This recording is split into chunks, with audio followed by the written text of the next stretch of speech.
Welcome to the Andy Social Podcast. My name is Andy, and thank you very much for taking time out of your busy schedules to listen to one of the best podcasts on the internet. I couldn't even say that with a straight face. It was ridiculous. If this is the first time you're listening to the show, welcome, and my apologies. I really hope you enjoy this episode in particular, but also please go back and listen to some of the prior episodes as well.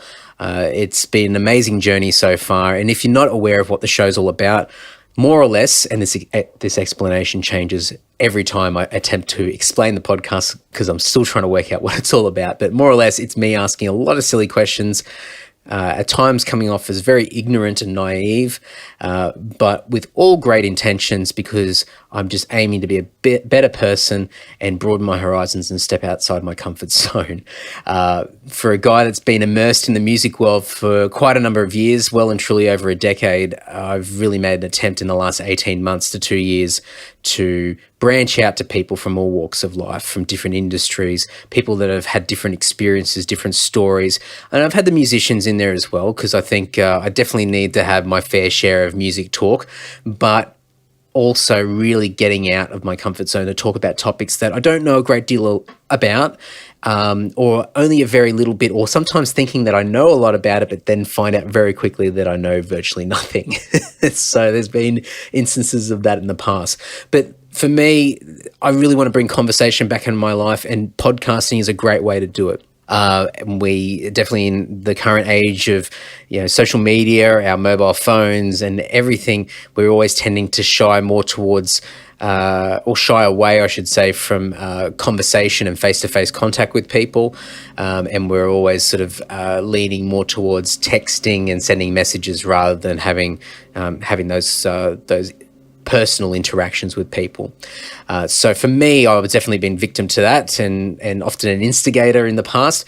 And I've really made an effort with this podcast as a great excuse to break out of my comfort zone and get conversation happening again in my life. And I hope that for you guys as listeners that you've been learning a lot as well and getting a lot of perspective and lessons from people that you normally probably would never branch out and listen to or talk to. And I'm really hoping it's helping more than just me. But if it's just me, then I'm more than happy. So I'll cut right to the chase. No more blabbing on. This week's episode is the next one in my little Adelaide series. When I went to Adelaide a few weeks ago, I did a number of podcasts over a weekend. Yes, that is a whippersnipper outside. If you can hear that, it's very distracting. But I'll continue on. So far, we've had Alison Oborn from Historical Crime Tours and Adelaide's Haunted Horizons. We did an episode at Glenside Z Ward, which is an old criminal asylum in Adelaide. We recorded that late on a Friday night. It was just the two of us in this asylum, and it was just extremely creepy, but it was a lot of fun and one of the best podcast episodes I've personally done and been involved with. So please listen to that if you haven't already. And I've also chatted to Christian Broom, who is the director and owner of the Australian Rock and Metal Institute, which is a big music school covering voice, guitar, bass, drums, piano, keyboards, everything and anything, and their main sort of staple is rock and metal, but it's a fantastic business and they are doing extremely well. So I really hope you enjoyed that one. And this week, continuing on with our Adelaide folk, I've got the CEO of Titanium Arena, Adelaide 36ers, and the Adelaide Lightning, Guy Hedderwick.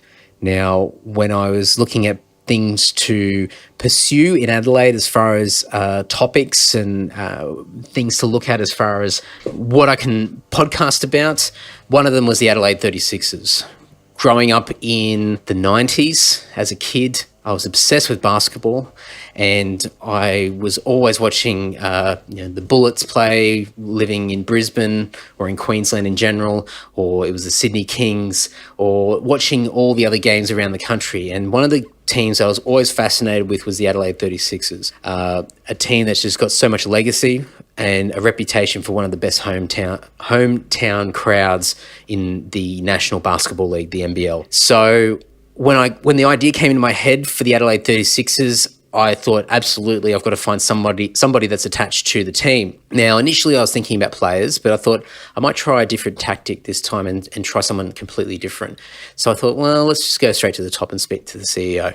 So I got in touch with Guy, and him and his team were extremely generous to give me some time to have a quick chat with Guy on a Saturday afternoon just before their game with New Zealand, which I ended up watching after our chat. So it was great to be there. It was a fantastic afternoon and evening, and I'm quite excited to go back to Adelaide again and see another 36ers game. Now, this episode is very, very short.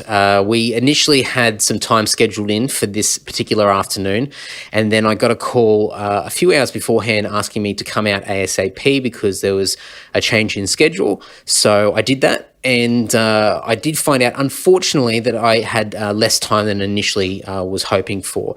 So I don't know whether this comes out in the podcast itself, but I was a little bit rushed and on the spot, but I'm hoping that my podcast skills succeeded and I managed to get a great interview out of it. Listening back to it, I'm pretty happy with it. It was a quick chat. Guy has got so much experience in the sporting world, in event management, venue management. He has done so much, not only in Australia, but overseas, originally from South Africa. He's written a number of blog posts and interesting, if I can spit it out, articles on a whole range of different topics, but a lot around self-development, and two particular blog posts that I found quite interesting and beneficial were blogs that he's written for the International Association of Venue Managers, and those topics were on leadership and motivation. And Guy also points out in this conversation that there are a number of other articles that he has written as well. So I'll be putting links to the show notes over at andysocial.net. So if you are interested in reading up a little bit more after this chat, I'll have all the links over there to check it out. I'll also have links to the Adelaide 36ers, and I might find some old legacy footage to chuck on the page as well, because it's always good to look back and watch some of those classic moments, especially from the 90s when Adelaide just had this crazy reputation as one of the toughest teams in the league. And actually, to be honest, and on that note, a massive congratulations to Guy and the whole Adelaide 36ers organisation for an incredible season this year. The season's just ended.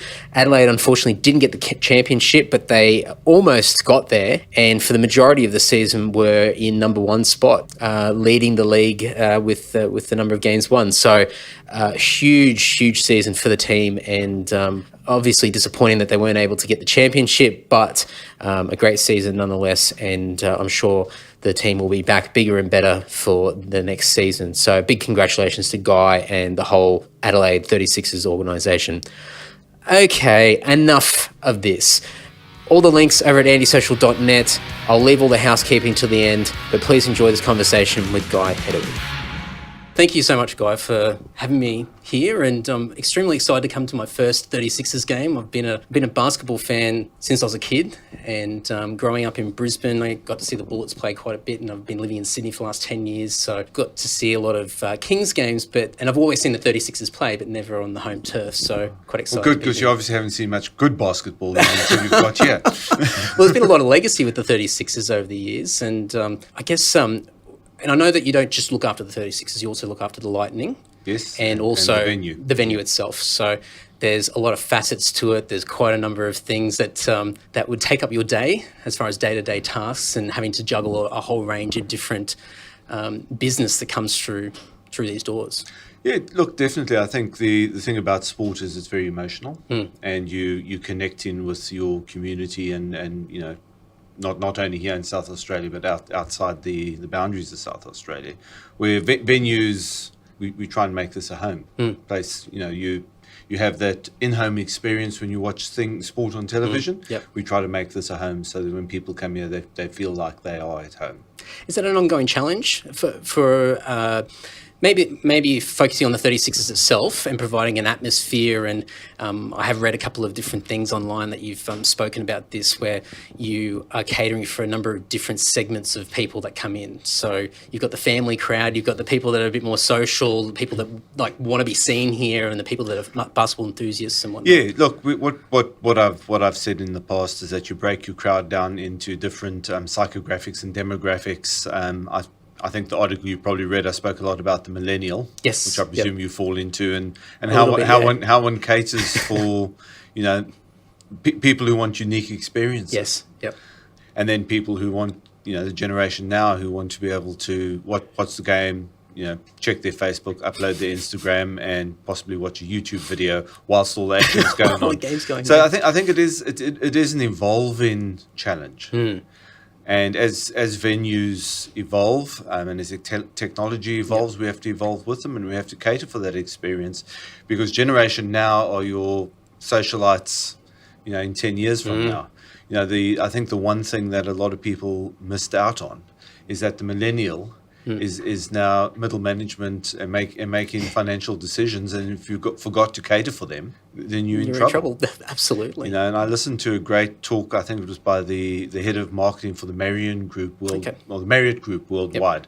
Yep. And he was saying that they've set up for the baby boom and Generation X, where they want a stable experience where there's some comfort in the normality of walking into a Marriott hotel. Everything's in the same place. And the millennial came along and wrecked that for them, because they didn't want that. They want something unique in each place they go to. So it's an evolving process, and we've got to evolve with that. Do you find that there's maybe not a very conscious, but a bit of an underlying competitiveness with the venue here versus other venues across the country to provide that sort of experience or that unique experience? Or is it because, I guess, on the back of that, when you cater for people that come to this venue to see a game or an event or anything as such, are you always focusing on the local demographic in the area, or are you sort of looking on a larger scale to try and attract people in? Look, I think you mainly look locally in your own state. I think when you've got a unique event, and there are very few unique events left out there now, then you're looking to attract people in from interstate. So, I think when the Oval had the Rolling Stones here, for example, the hotels were full of people from interstate because they wanted to come and watch a unique event. Yeah. If we had a unique event here, the same thing would happen. So when we had R&B Fridays and they'd sold out everywhere else in the country, then we had people fly in. Yeah.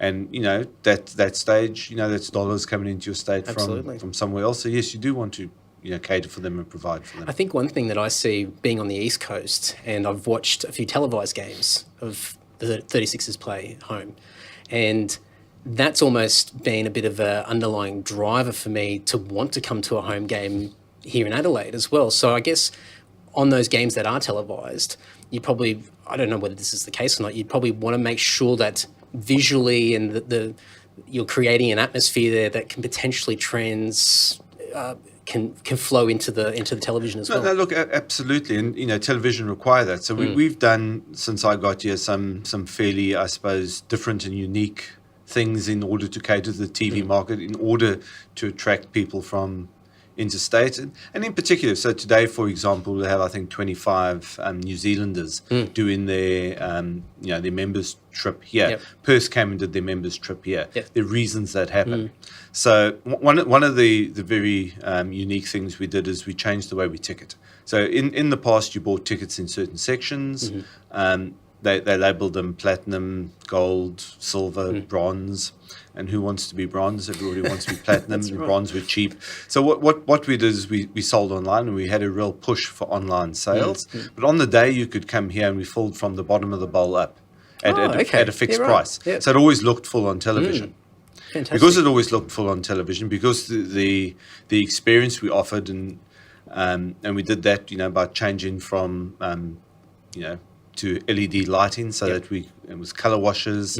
We changed we put in a big screen so that there was lots of video, and we put people into, I suppose, tight spaces where they had an intimate experience with each other and with the game. And that creates an atmosphere on television, and that means that more people want to come to the games. And today we sold out virtually yesterday, and the game was sold out. And that's been a positive effort of creating the unique, exciting, intimate experience on.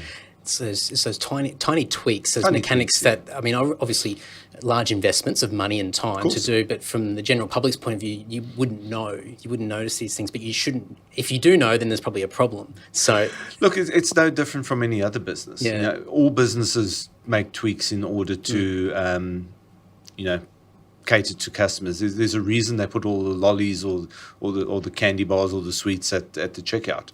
You know, there's a reason. If you walk into a big baseball stadium in the US, they fry onions at every entrance.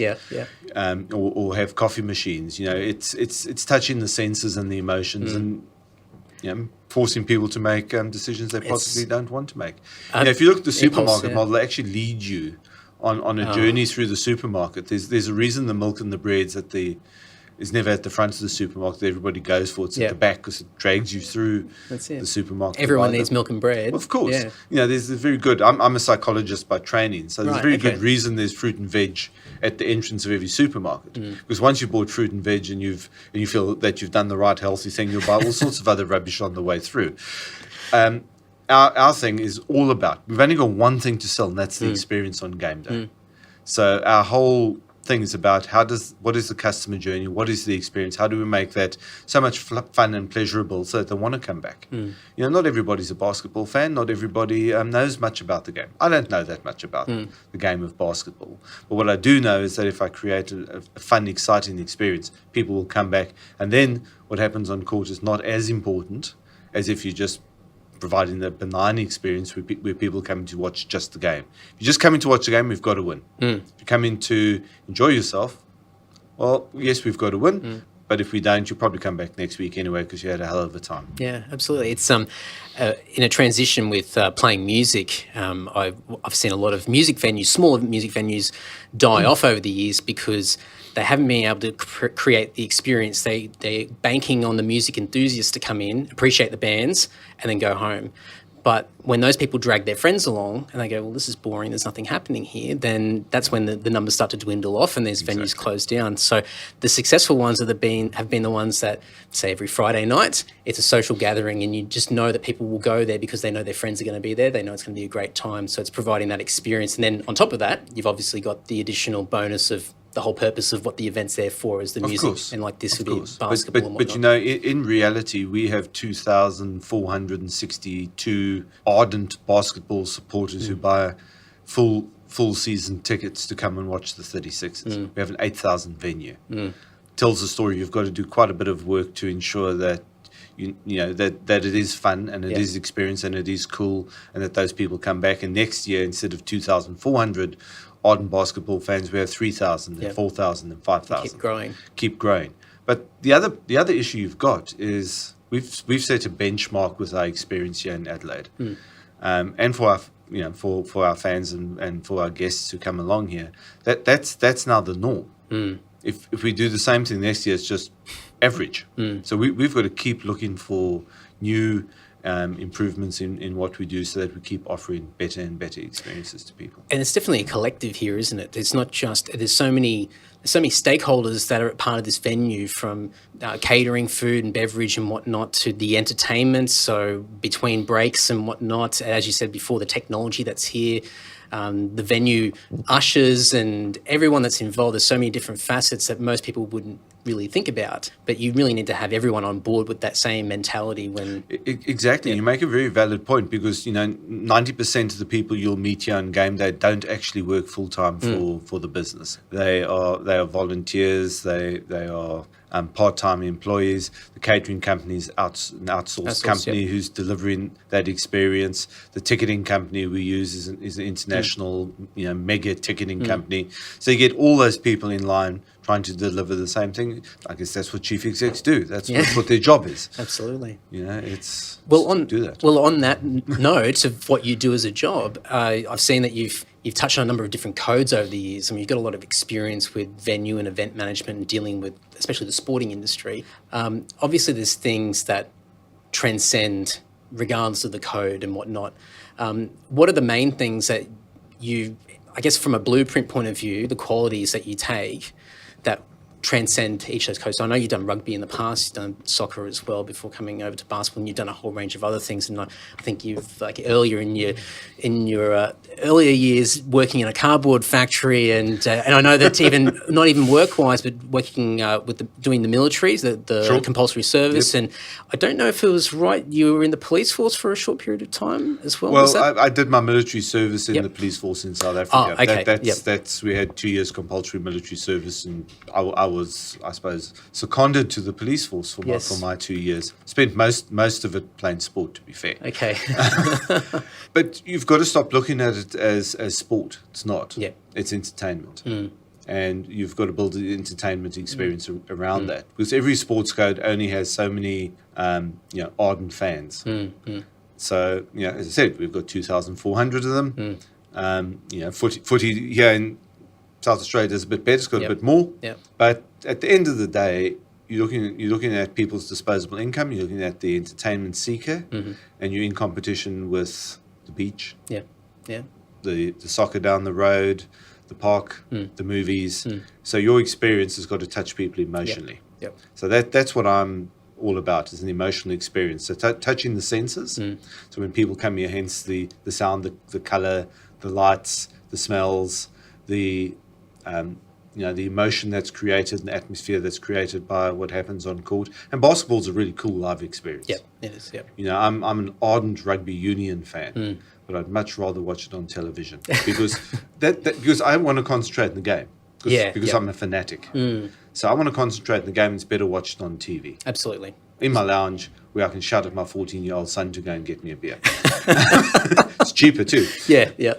Going to the stadium is great if I go with a few mates, but I haven't actually seen a professional live rugby union game in 3 years, and I haven't missed not watching it live.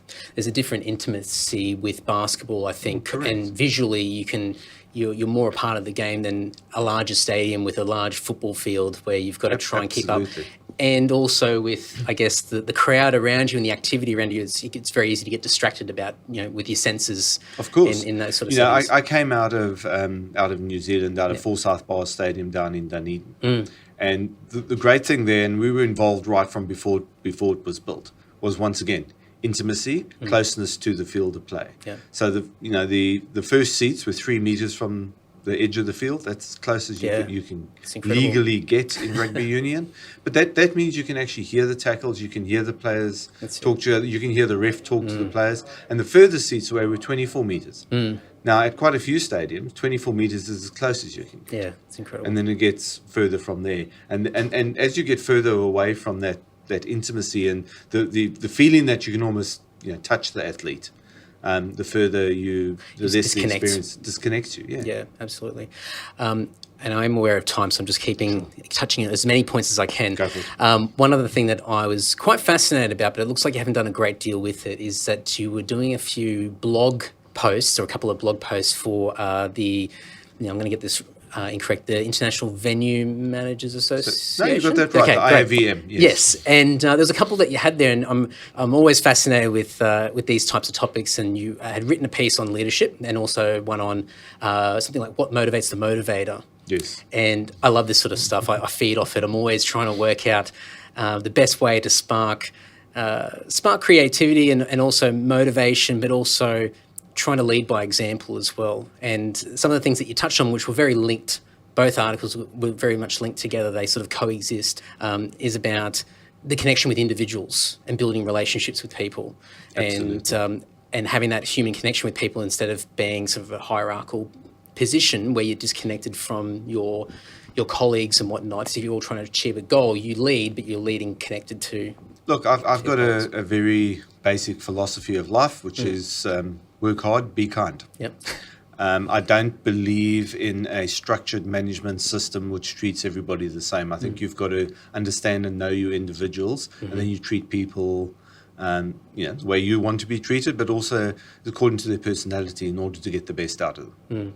So, yes, I honestly and genuinely believe we in family and in mateship, and I don't think you let your mates or your family down. And if you can create that culture within your organisation, then nobody wants to let you down either. Yep. And it also gives you the ability to be able to motivate people, and 75% of motivation comes from within. So you've got to be self-motivated and passionate. What I try to do is to set a very clear vision and a very simple vision. So we've got a very clear vision. We want to win. Yep. We want to win on the court. We want to win the hearts and minds of the fans. We want to play winning, exciting basketball, because we've got to be able to win not only games, but we've also got to win with the excitement factor. We've got to win with our staff. We've got to make sure that they are looked after, cared for, and that they feel part of that family. And then obviously highlighting, because every personality is so different, and you've got, like most businesses, an eclectic mix of people, and obviously feeding off their strengths rather than trying to push someone in a path that's not so much it's a bad thing to push them outside their comfort zone, but focusing more on something that potentially could be a weakness. So really sort of empowering people to really sort of... Look, people often ask me, what is your biggest weakness? I don't know, and I don't care, and I focus on what I'm good at, not what I'm bad at. Yeah. I want to get better at what I'm good at. And that's very much a sporting legacy, is you practice what you're good at. Yeah. So David Beckham, in his left foot and his right foot, he practiced free kicks, passes, because that's what he was good at. I'm going to practice what I'm good at, and I'll find great people to fill in where I'm not so good at other stuff. And likewise with your staff. Yeah. It's no good employing someone who's really good at something and then giving them a job that they're not good at. Absolutely. I don't know if you've heard of the Peter Principle. Everybody rises to the level of their own incompetence. It's like taking the best mechanic you have in a garage and making him the foreman. Yeah. Why would you do that? Just That's look right. after him better in what he's really good and passionate about. I like that. I really do like that. All right, I'm keeping an eye on the time. But is there any plans to do any more sort of articles or written posts of these sort of topics? Or Well, I do. I write a lot for the IAVM. Unfortunately, because I sit on the IAVM Stadiums Committee, they publish them under that heading rather than under my own name. So I published a lot of them under my own name, and then they said, no, you've got to actually publish them under the committee on which you I'll do. dig a bit deeper. So dig a bit deeper on that website. There's lots of articles I've written. Fantastic.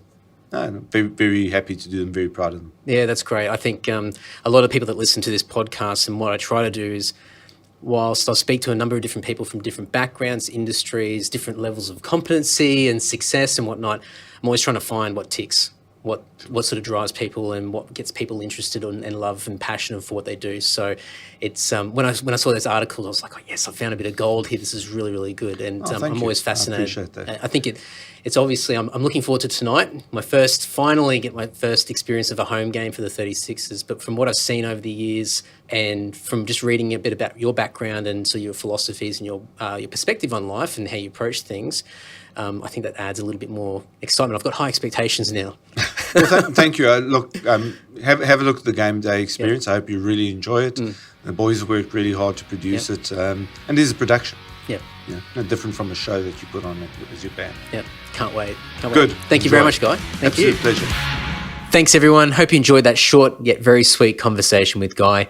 If you want to reach out to him or check out any of the things that we spoke about during our conversation, head on over to andysocial.net.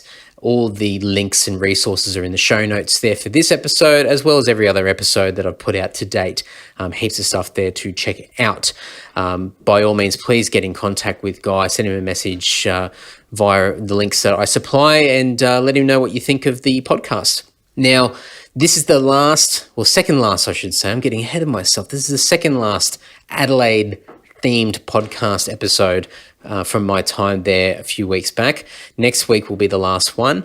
And a change of pace, a bit silly, lighthearted, some great company, and a fair bit of alcohol involved as well. So completely different change of scenery, so to speak. So it's a great way to cap off my 4 episodes in Adelaide, and it was a great way to end my time there. That was a few weeks ago. So I really hope you enjoy that when it comes out next week. Now, the last few housekeeping items, some important things that I need to bring up. Now, as we're coming to the end of March, which is very important to me because on the 24th of March is the closing date for the Australian Podcast Awards, where you can vote for the Antisocial Podcast for the most popular vote. Now, if you go to castawayawards.com.au or you go to my Facebook page, so if you just search for Andy Dowling Podcast, Andy Social Podcast, I'm losing it. And go to the pinned post up the top, and there's a link there that you can go and find my podcast. I think it's like the 4th row down, and you can give me a vote. Now, I don't expect to win this, and I've said this before, but if I can get roughly around the top 10 podcasts, I think that would be a great result for me and for this show. It's all about just getting more exposure, getting to the conversation with other amazing podcasts in this country, and one vote from you will count. It will make a big difference. So please, if you have a couple of minutes, please click on the links and go over there and give me a vote. The podcast awards themselves are on the 1st of April in Sydney. And I'll be attending. I'm heading along with Kurt from Pod Kembler, and we're bringing our respective wives with us. And it should be an amazing night. And that's being hosted by Timbo Reid from the Small Business Big Marketing podcast. So it will be a very exciting night, and I don't really know what to expect. But I think Kurt and I are going to do a podcast beforehand as well, which will be fun. And really looking forward to that. So going back to what I was saying before, I went off on a tangent. If you can get over to the Castaway Awards website or go to my Facebook page and vote for the Antisocial Podcast, that will mean the world to me. And thank you so much in advance. Now, last few things. If you want to support the podcast in other ways, if you shop on Amazon, go to antisocial.net and you can click on the Amazon portal link. And I won't run through that too much, but pretty much you shop as per normal. You just click on a different link and I get a small percentage of what you spend. And that tiny little bit of money helps me run my podcast and cover the monthly costs. So it all helps. It's fantastic. It's not really for a profit-making program, but it's if I can cover my costs, then it certainly makes life a lot easier and keeps this thing running. What else have we got? If you want to do other things, you don't shop on Amazon, just sharing, tagging, liking, loving, retweeting, whatever the social media function it is to get my podcast episodes more exposure will mean the world to me. If you've got recommendations or suggestions of people that I should have on the show, please reach out to me and let me know. If you just want to give me some feedback in general, hopefully it's all constructive and hopefully majority of it positive. But if you've got any feedback, please let me know. I love to hear from people, and it's been amazing some of the feedback I've had over the last couple of years since launching this podcast. It's been really, really cool. So I'll leave it at that. Nothing more. Podcast Awards, Castaway Awards. If you vote for me, I will love you a long time. And thank you very much once again for listening. And we'll be back next week. You're ready, you're ready, social.